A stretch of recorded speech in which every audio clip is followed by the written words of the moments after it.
am I still in the middle? Good morning, everybody. It's Africa Day today. And we must celebrate Africa Day every day because we are in Africa. And that's why it's so important at Artscape and the entire world, it's important that the world needs to know and experience Africa matters. So it's very important for me to start with this opening line that the 25th of May, it's only that we emphasize that Africa matters. I'm always amazed at people coming to listen to me. You may laugh. My friend knows that. I see myself more as a facilitator. I don't see myself as a CEO. I think we put too much into titles. I see myself as a facilitator to enable. And I will talk about enabling. And I will also talk about, because we are in a wonderful space where it talks about creative designs, I'm going to talk about inclusivity. I'm going to talk about how inclusivity, how you as creative persons needs to be enablers to be looking at inclusivity and accessibilities. So I'm not just going to talk about what the arts have meant for me. I'm also going to talk about how you, as an ambassador, using your creative juices, but the talent that you have to think out of the box. So today, I would like to first say thank you, because I laughed when he asked me, Marlene, would you like to come? So I said, hello, me. Then I asked him again. So, okay, I am here, and I hope that we will have a conversation after my talk. I would first thank you very much, Cedrico. And I want to start with this particular look at me. I've designed a book, I compiled a book with 23 women with different kinds of disabilities. It's like when I came up here, the building was not an enabler for inclusivity. And I thought, oh, wonderful for my opening line. But you know, I climbed the stairs like Sound of Music, climb every mountain. So I climbed this mountain because nothing is going to get me down. But one of the things that, why did I compile this particular publication is number one, that you can't look away from me who has a disability. Don't ever tell me I don't have a disability, because then you're patronizing me, first of all. Secondly, you will then not address my accessibility. You won't address what kind of chair designs I must sit on that needs to be comfortable, because I'm a diva. And thirdly, you won't say I need equity. And equity means I need resources. And what kind of resources? And this, with these wonderful women, 5 of them died already in my book, because of just the strain of the body. If you're disabled and you're in Africa, it's not an easy road. There's not transport that is accessible. Don't even talk, let me start on that. Because that is a 5-day workshop. I did that for the occupational therapist that's having the congress all over the world. So I put them all a little bit of thinking caps on. But for today, I wanted these women who are sensual beings. We're first women, and then everything starts. But we are sensual beings. Everybody always talks about, with us as women, about issues. It's also always disability policies. Never nice things to dance, what you're going to wear. Are you going to Artscape? No one talks about that with us. When it comes to focus groups, it's always about issues. How much the policies, what is your SASSA grant, what is your disability grant? And I said, hello, do I look like a disability grant? I need a job. So this was why I've compiled this book. And secondly, I had then a wonderful photographer before I needed to have a publisher number 1. I had so many doors that closed for me. because they wanted to change my concept, my design, my creativity. They said, now why don't you do ID pictures of the women? I said, hello, do I look like an ID? Yeah? I want this book with women. I'm obviously naked in this book. I'll tell later. I'm naked in this book, and the women need to be. They think you're joking. He knows the book, and it's sold out. But it is about, I put women in lingerie, all that, but the publishers didn't get it because they have put disability in a box. You need to look a certain way. You need to wear things. You need a certain way. That's how you put persons with disability. I said, my good grief, that's your dream to put me in an ID, no?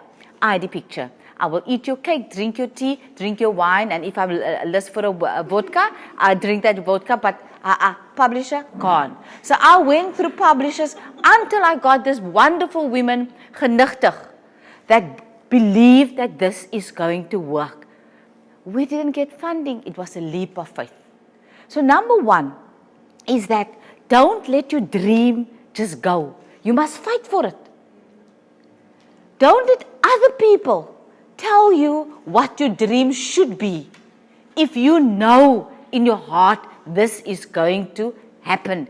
And that time my beautiful son was still alive. Adam today is 8 months, not here on earth, but it's in my heart. He had cerebral palsy. And my friends here, it's also cerebral palsy, Berenice, that's on my left-hand side.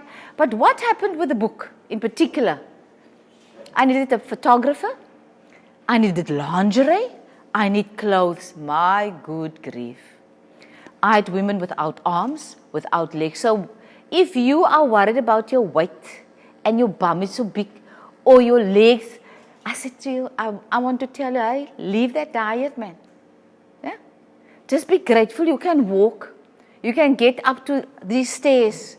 The creative design team is just very lucky that I was not in a wheelchair because I wonder who's going to carry me up. So I'm just parking that. So what we needed to do then, that's why I'm naked. Nothing actually could clothe me because the shops don't design, the designers don't design for a person that wears a caliper or for a person that's without arms, or for cerebral palsy that needs to fit in a little bit the sleeves. Did you think about that already?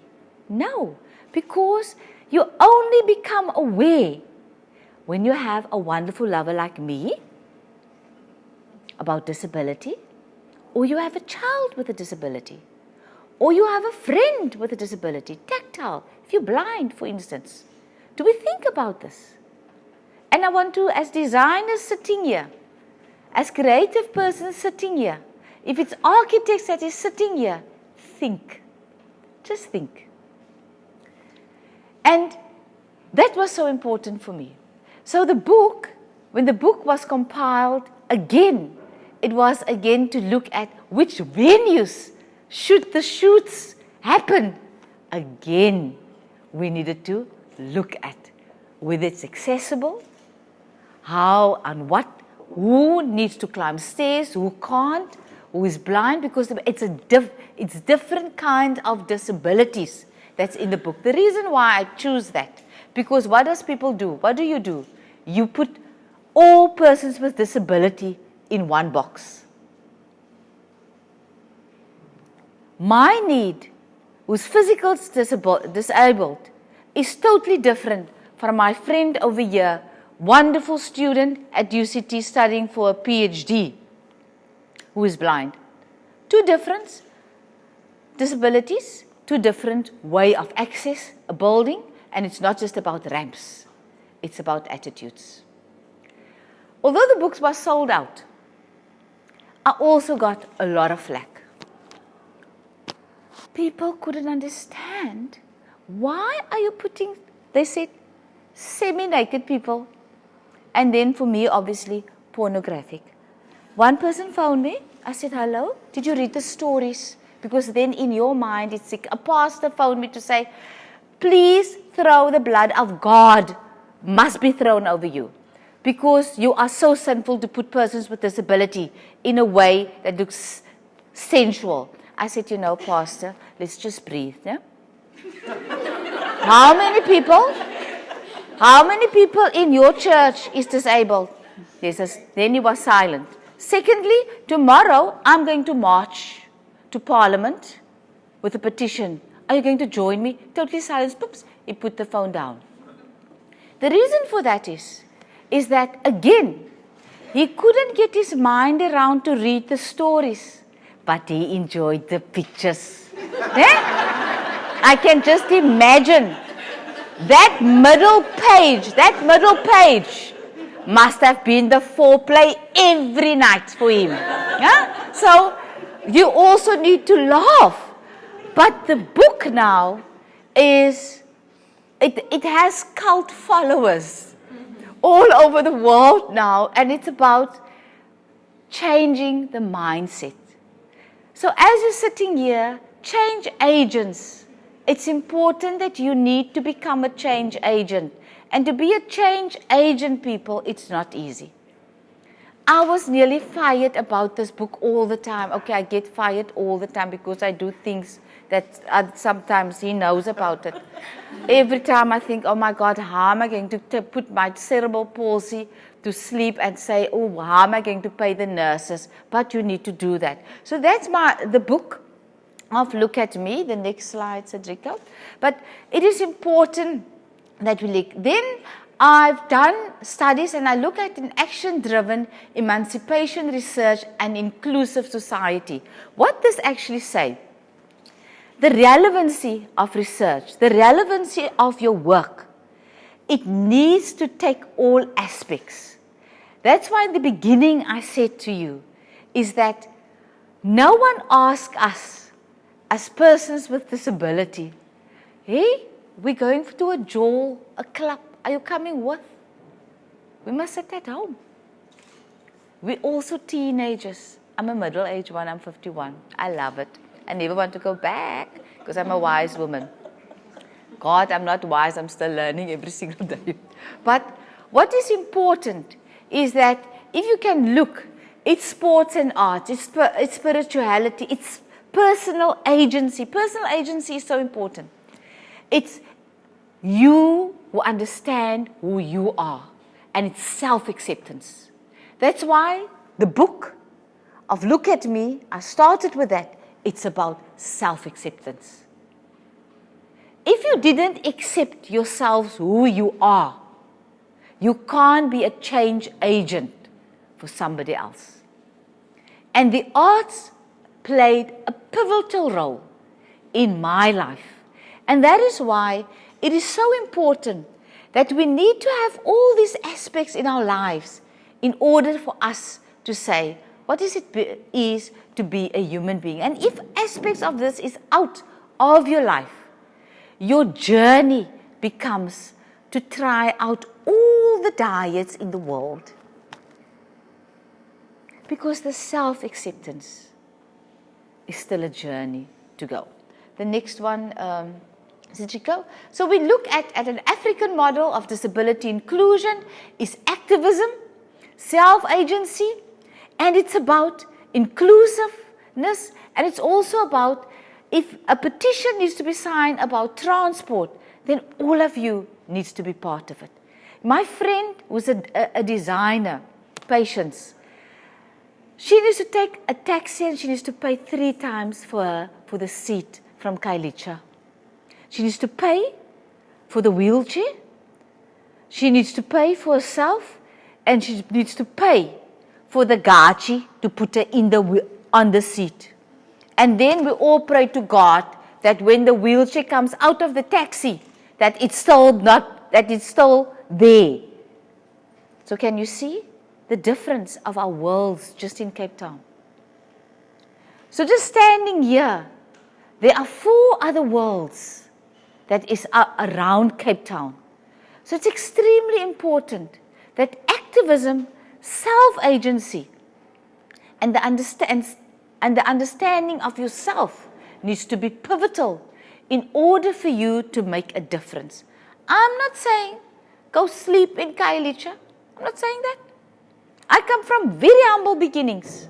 The first time I slept on a bed alone, not with other two people on a single bed. In Wellington it's hot, it's 45 degrees. And then they're still very cross. So I'm not a good lover. That's what I said in the beginning. Straight jacket, because I mustn't touch them, because I'm in the middle. Huh? When I went to the University of the Wild Blacks, UWC, huh? So I'm an alumni of that 80s, that through that to the Caspers. I will never do it again. Mad. No? But we have the new South Africa. So we are a miracle as we're sitting here. We are miracles that we have this wonderful country. Again, the arts plays a pivotal role for me, because that self-acceptance was number one. In a little town, Wellington, I got polio. I contracted polio at 3 months old. And I wore that ugly black Princess Alice home calipers. Today, I have a little bit of beautiful more calipers. Okay? Because this is a resource that costs money that I have on now. Otherwise, I would have that ugly, otherwise I can't wear boots like this. Yeah? I would wear that ugly, thick. Oh, I was a diva from very small. We used to ask the doctors, please, can't you just make another design? They said, just take it, Le Roux, just take it. Because my mother was a factory worker, my granny worked on the farms.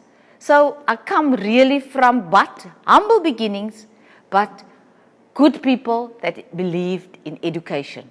So I contracted polio when I was 3 months old. And I navigated my life with that heavy iron stuff on my leg. I decided that, listen, I'm one of 11. Make it or break it. There is no time for me to be sorry and feeling sorry for yourself. So if you're feeling sorry for yourself and you say, oh, this happened to me in my childhood time, I stop it, man. Count your blessings now. Yeah? I sit in that chair at Art Group and I think, oh my God, every day I think, this is a bloody miracle. Yeah? To be the facilitator of this particular building, it's a bloody miracle for me. Yeah? So why is it a miracle? Because who would ever think that a person with a disability, a person from Wellington, from farm workers, who has been discriminated, I've experienced apartheid in the worst sense that you can ever get. But do you see me bitter? I must be a change agent so that it mustn't happen again. I must be a change agent and using the arts as a vehicle for social cohesion, a vehicle for us to tell our stories to each other, a vehicle for us to look at that we are all Africans, for us to say at the end that I'm not going to sing that stem anymore, but I'm going to be proud to sing the national anthem. For us at that particular building and using the arts to be breathed, just to be human. But you know that you're going to meet another person that's going to influence your life differently. So the ethos is, I use my background, what you must do also. And with culture will also influence us how we're going to design, how we're going to think out of the box. But culture can't determine your destiny. We need to be bold enough as Africans to say, this habit, because culture is habits, this habit, I'm not going to support. If it's oppressing persons with disability, if it's oppressing persons that is gay, if it's oppressing gender equality, if it's oppressing women, out. Then this habit, I'm not going to be part of. We need to be bold enough to talk about cultural holy cows. So if you think you feel just nice and oozy coming to listen to me. It's not me. That's never going to be me. But what difference do you make where you are? So I've developed, I can only speak about my own experience. I can't speak about Europe. I don't have a clue. Yeah? We can travel, I have no clue. But I know what we, as a country which is so diverse, can contribute to the world. Africa is a unique context. Inequality, inequity of people with disabilities, challenges faced in the rural, poverty, transport difficulties, and deep-rooted cultural practices. If you're albino, you can be eaten for muti. And these are the things that we need to talk to people. We can't just wish it away. If I'm gay and I go to some countries on our continent, you will be put in jail. So what are we saying as South Africans? I'm just saying, what are we saying? Are we feeling so nice? Yeah? We're feeling lekker, ons vier net the new South Africa. You can't feel and see the new South Africa if another country, part of our continent, is not free. So many people, so many countries have fought with us to be free. But what does freedom mean? And that is why what we do as a healing process, what I have done, is that with that little town in the apartheid era, who had never had money, where I come from in that particular community. That was long ago there by Asman. So like, oh good Lord, I won't even go into that. Yeah? But it was a community and a sense of a community. When I need to go to Princess Alice home, from Wellington, they need to get up 4 o'clock in the morning. We don't know cars. And then it's 3 trains to retreat. And who carries me to the train in Wellington? It's the neighbors, a Abba story, ne? A relay. I will never forget that. And my goal in life is also to Abba people. Because I've experienced that. And I want other people also to experience it. And they had relays with me. This one will carry me. The other neighbor will carry me. Because they all need to go to the train station. But I can't walk for an hour. Because the ugly calipers was too heavy. Ne? And no one said anything about payment. Nowadays, everything, if you say you're a volunteer, you're not a volunteer because you get the stipends. Yeah? But it is that thinking caps that we need to change. And take what is good from your community. And not just say, oh my God, I come from Manenberg. And then when you have arrived, you still have issues. You need to say to yourself, my God, what am I going to help Manenberg with? If you're from Manenberg, ne? I taught at Phoenix High. I can tell stories. Ne? And there I used, the first thing that I did at Phoenix, I was still a young teacher, I started a choir. I thought, my good Lord, here I must now, the gangsters are here in my class, blah, blah, blah. They're coming to say, who's number 6, who's number 8? I say, what praat julle nou? Miss, he belongs to number 6, he belongs to number 8. It's the numbers they're coming to sort themselves out. I thought, oh, no. I must start this choir. I started in a music department at Phoenix High. All those gangsters' children joined the choir. For the main reason, we going to Bloemfontein for the estate fit. Huh? And it was something else. And they didn't have money.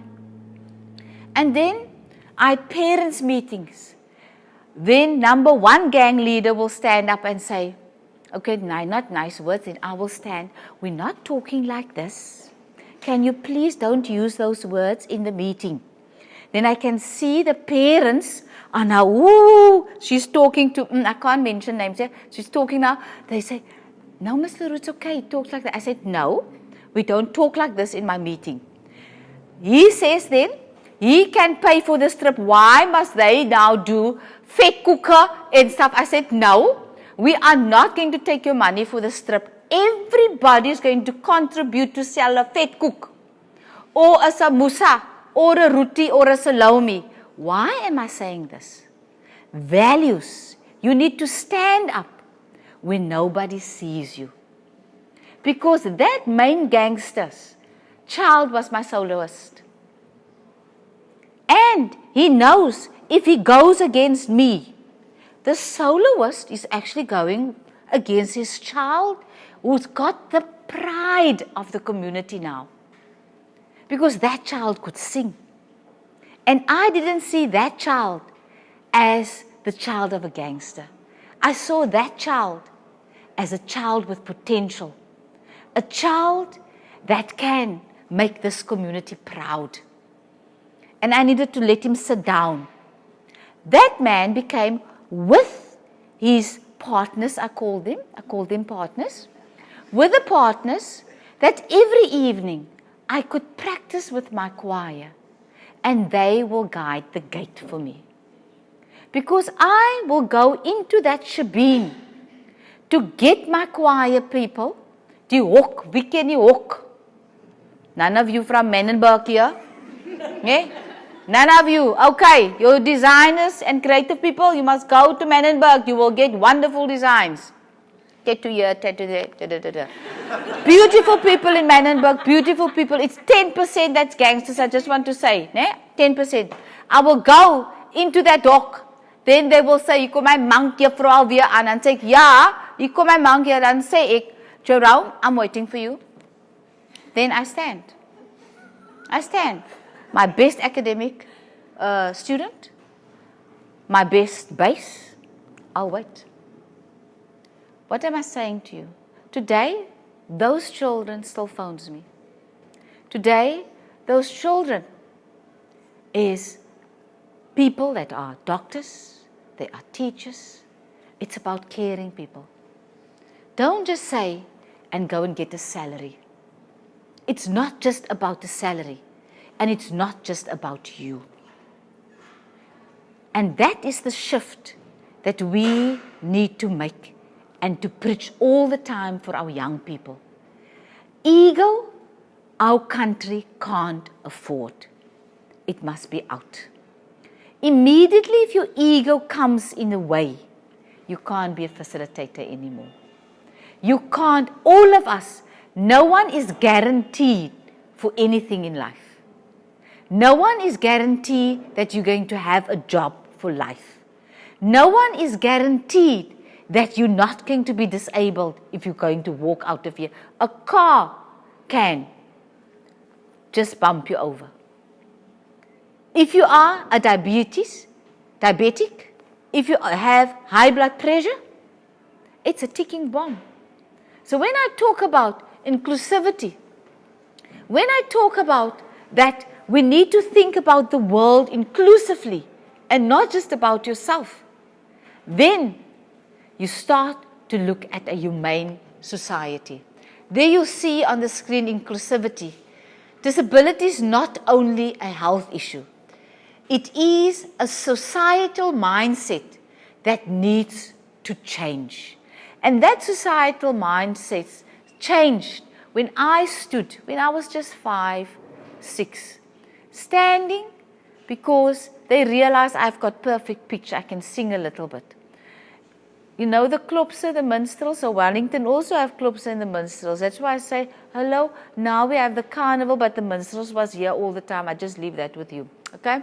So, we also had the minstrels. So I lived in a community with music all around me.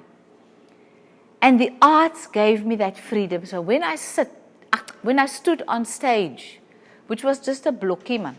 So if you tell them, lekker. Sometimes there are so many musicians, brilliant musicians, that was born the wrong time in the wrong place. Today, they would have had big names. But because they didn't have the support, they're just down and out. I still go home, because that's my home. Where I come from is who I am. Not Artscape, where I'm the facilitator. Artscape is not me. It's a job. And the reason why I'm saying that to you is your DNA is built up with the people that carried you when no one wanted to carry you. So when I stood on that soapbox with a brilliant guitarist, who was a composer, and I sang, and people who are so poor was just silent, and I thought, oh my God, what did I do now?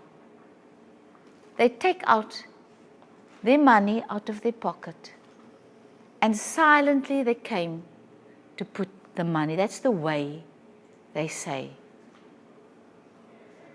you've made it. So the arts have given me that particular freedom. It's like a swimmer. It's like when you're in the water, it's you and that water. It doesn't matter whether you're disabled. It's the same with the arts. But the arts then became elitist. Because when I applied then to UCT to be an opera singer, UCT said to my mother, you don't have the money, and secondly, I've been accepted. Secondly, what are we going to do with a disabled opera singer? One door closed. I went to that wild university. My God, was this a wonderful experience. It prepared me for the new South Africa. It really prepared me. Tutu and I, we were in front. Him with his cloak, me with my leg. So, if one door closed, don't think it's closing. I will never forget, we were standing in front of the dean. My mother didn't have the vocabulary to push, but thank the Lord she didn't have the vocabulary, because I would have never landed up at UWC. But just again, another blow for her. Another blow of just being an object.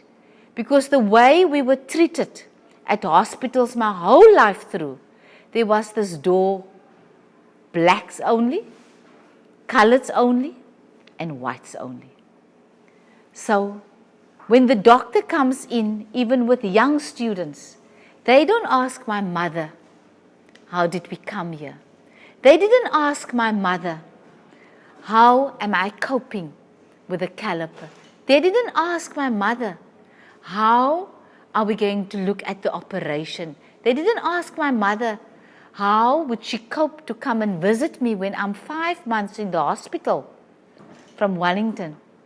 They talk amongst each other, and you become an object just to look at. And I vowed as a very young child, when I can make changes, this will never happen where I am a leader. Whether I'm a teacher, whether I'm a community worker, no job is too low. The cleaning staff at Artscape is the staff that is the higher rank and the security. You're coming to Sound of Music, or you're coming to see Mama Africa. Yeah? If you don't have, you pay 500, 600 rand. Yeah? You dress to the T. You go to the toilet. My good grief, there is no toilet paper. Just think about it. You will never come to Artscape again, because you will forget that wonderful production because there was no toilet paper and there was not a tissue in your bag. Just think about it. It's not the facilitator that's making that building click. It's everybody that makes the puzzle work. If one of the puzzle pieces is gone, what happens? Your puzzle is not complete. It's not complete. So I always say to the singers that comes to Artscape, don't throw a diva, don't throw a tantrum, because the technician is going to mute you. Then what will you do? No sound will go out. Huh? There won't be no sound. So, if you're in that opera, and in your scene, you need to sit, and you were rude to our stagehand, and you sing, and now you need to sit. What will happen? That chair is not there. So all that I'm saying is that don't think You are so good. Huh? It's the people that's below you that's making your job. It's a lesson that we all actually at some point of our life needs to learn. And it's not an easy lesson, because you need to shed of yourself. Because the cleaning staff becomes invisible. The tea lady becomes invisible. I asked the tea lady, listen, ek het tea met haar. And we call her the executive beverage manager. Yeah? Then we sit quickly. The reason for that, I know everything that's going on in that building. Everything. Yeah? Who's actually alcoholic? Yeah? Who didn't make it to the stage? Who comes late every day? Who smokes every minute? She tells me. So I sound very informed. With artscape, it's very complex. It's not just arts. Arts is the last on our list. No? We are 4 companies in one. So I need to have spies in order to make that work. And the spy, they don't even know that the pivotal spy is the executive beverage manager. Yeah? It's not Cedrico who's in my office. They think so. It's not Cedrico. It's the beverage. They can't understand. Where did I hear that? Again, she's protecting me. It's not the executive directors that's with me. Because some of them think they too grand. No? When I call them and I say, listen, in your department XYZ is happening, I can say you have no clue. Because you are feeling so good about your being director that you forget that you have people to manage and to care for. Management, it's about caring. So the arts plays pivotal role in, when you're in part of the arts in particular, is you are immediately part of a team. Because the team is making the production. There are so many aspects in the arts. Unfortunately, what I need to tell you in particular is that as a company, we are part of DAC, the Department of Arts and Culture nationally. We are part of the provincial government as well, because they own the building. But our particular funding mechanisms is totally upside down. Artscapes get money from national to manage the building. Nothing for the arts. So I must sleep with so many people. That's why my right leg is getting out. No? So we will then have in the opera house Sound of Music, the people are buying tickets. No? In order for us to have the isiXhosa set work, prescribed work for grade 12, prescribed work for Afrikaans, prescribed work, My Africa. Yeah? All of that, all the prescribed work, the reason for that is, number one, the young learner comes to see a professional production. Secondly, people learn differently. So we understand that young people learn differently. They also want to visually see it and read it. But thirdly, it's also for them to get them totally wings. So when they big shots one day, they will choose the option rather to buy a ticket for their families to come for an experience to Artscape. We could, as Artscape, decided that we're going to hang on this whole thing that we were the Nikuma land that was only built for white people. You could hang on that all the time. And we said no. We're going to look at what is inclusivity. And you know the beauty of it, and I learn every single day, is that the beauty of it is that when you design a program, because it's about design, you need to think innovative, you need to think creative.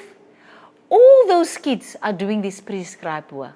So what happens? The poor the middle class, and the very rich child. Menenberg, Lavender Hill, Kailicha, Nyanga, Guguletu, everybody sits together. My children, my Africans, they prescribe work. How will they get together? No ways, because geographically, we are still trapped when you're poor in the apartheid era. Only when you have money, you can buy the new South Africa. So the arts place, we use the space, not just for the arts. We use the space as a dialogue in order for us to stop being fearful of each other. We all have red blood.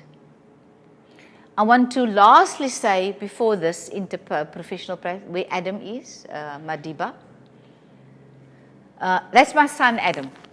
I have a daughter who's 21 years old. Obviously, mother and daughters, they can fight like hell, no? Ja, amper vanoggend weer geklap. But then I must say, okay, children's rights, I can be in the, all of those things. She can take me now to the police. But Adam had his Madiba t-shirt on. He was my campaigner also. Everybody knew Adam. The reason why I've put Adam there as a blessing in my life, it's because it's the self-acceptance road. I could have also asked, why did the Lord give me a child who couldn't talk, who couldn't speak, who couldn't walk, who couldn't see? I didn't say that. It was a blessing. Adam taught me, you don't need to say a word, but you know exactly what you want. You don't need to be able to see, but you see more than other people see. And at Adam's funeral, over 2,000 people turned up at the funeral. The way Adam has changed people's lives is that I stay in Boston, and before I end off, I just want to share the story, is that the nurses, I had 2 carers, wonderful ladies, and they used to go for walks in the neighborhood with Adam. And then people will tell their stories to Adam, but they forget that the nurses will come and tell their stories to me. So I knew everything that was happening, who's getting a divorce, who's hitting who, because Adam was there. Adam was the psychologist in Boston. When he died, there was older men coming, standing in my lobby in my house with flowers and crying. Then I will ask, I can see this is not from my NGOs. These people are not from my workplace or anything. I don't know them. Then they will come and say to me, they are Adam's friends. And you know why? What I've learned, everybody matters. Adam was used as a conduit, as a person without talking back. He listened. In their minds, there was somebody that listened. And that was the role that Adam has played in so many people's lives. I had friends that came to my house just to sit next to Adam. I was not at home because I'm busy with Amandla thingies. Then they will visit Adam. And the reason why they visit Adam is to forget about their debt, to forget about that car that they shouldn't have not bought because they want to impress friends, but to get calmness and just to sit and to be. And that was the role that Adam played. And that is our Adam. Interprofessional practices. I want to leave you also with this. It's extremely important that we as a society need to look at interprofessional practices. Why am I saying that? I'm busy with a campaign with higher education in particular. You see inclusion now, medical doctors, social workers, occupational therapists, intersectional relations. The reason for it is that we see ourselves so much as in silos. We don't work as teams together. I'm just using that as an example. You can't have disability studies in one corner. It should be an elective for every single, for teaching. If you have a child that have special needs in your class and we mainstream, as a teacher you need to be aware. What is it that we talk about different kinds of disabilities? What is the resources that I need to have in the classroom? It's not just a ramp. We're beyond a ramp. Okay? It's like you beyond than saying to your other friends, oh, I have a black friend. We're beyond that also. Or me, oh, I'm going to Camps Bay. I'm beyond that now. So what I'm saying is that we need to have a golden thread of even on higher education board to say, how are we going to influence that teachers needs to understand what is ethics of care, because you have different students in your class. I want you also to read about ethics of care, feminism ethics of care, human resource ethics of care, is to take the holistic person and say, what does this person need? What kind of resources does this? It's not just about disability. Everybody here that is sitting here has challenges. If you don't have a challenge, you are not a human being. And what we're trying to advocate is that workplaces, and I know we have changed workplaces. You can work from home. You can work virtually, just sitting at a Wi-Fi cafe. But we are not robots. We need that humanity to be able to connect with another person. We need that. And that is of utmost importance. Social cohesion doesn't mean, and we talk about affirmative action, we just throw words together there, transformation. Transformation, one of the pillars, is not just about black and white issues. It's not just about spatial and geographical areas. It's about how do we look at social justice and bringing people together from different backgrounds, and how do we facilitate that with social cohesion and social justice. And one of the factors that we don't factor in is persons with disability. And that aspect with all the workplaces, I'm talking creativity, I'm talking design, I'm talking about clothing, I'm talking about the arts. And that is why we have started a group Unmute Dancers, who is a highly skilled dance company that only concentrate with artists with disability. But we don't isolate, it is mainstreaming. I want to end off today by saying my conclusion is that no matter what hurdle you have, it's how you're going to tackle it. No matter what your background is, what is your orientation is, it's your attitude. No matter what, and I know all of you are sitting with us, identity crisis, I'm not black enough now, I'm now white, get over it. I'm now black, I don't get a job, how get over it? What is the opportunities now that you're seeing? I'm talking to you as a group. What opportunities is there for you now? You must make a list first of count your blessings. Count your blessings one by one. Make that list. Then the list of the blessings is much longer than all this moaning that you are doing. I hear too much moaning from the people that have. We call it with the white bread under the arm. The moaners. When I go to my community, my Here is lekker, ek distress, I'm not the facilitator of Artscape. It doesn't mean anything. When I changed the job from teacher to go there, my mother and my granny was my ma, nearly got a fit because the art is not a job. Teaching is a job. You're leaving this. But they were thinking about, because immediately when I started to work, they became divas. I see to them. I say to the farmer, my granny's not working with you, and obviously I didn't use nice words. Out, da-da-da. I went to the factory boss. He thought, I dressed very well. He thought, I am a salesperson. I said, no. I am Marlene le Roux's daughter.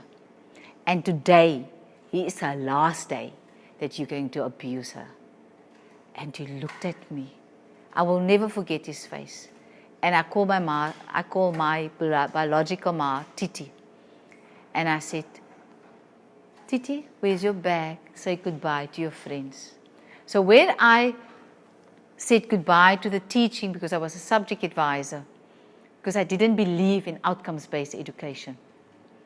Again, that was out of the box. I thought, where am I going to get a job here? I leave this bloody job. I've got a lot of black tax. No? One of 11. I must see to all their households. The black tax is still very heavy on me. And all that they could think about is their allowance. She's now going to be without a job. But what I want to say to you is that it is so important that you can't use your background or your childhood to make other people feel guilty. What change are you making? And if you are privileged, make a difference. Say to yourself, I'm so bloody privileged. But what am I going to do with this privilege to make a difference? When people pass through your life,